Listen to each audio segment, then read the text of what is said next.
श्री अंगारकस्तोत्रम्। अंगारकः शक्तिधरो लोहितांगोधरासुतः कुमारो मंगलो भौमो महाकायो धनप्रदः ऋणहर्ता दृष्टिकर्ता रोगकृद्रोगनाशवः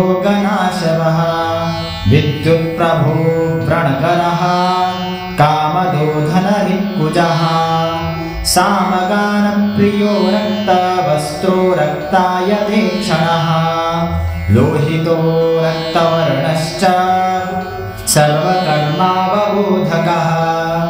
रक्तमाल्यधरो हेम कुण्डलीग्रहनायकः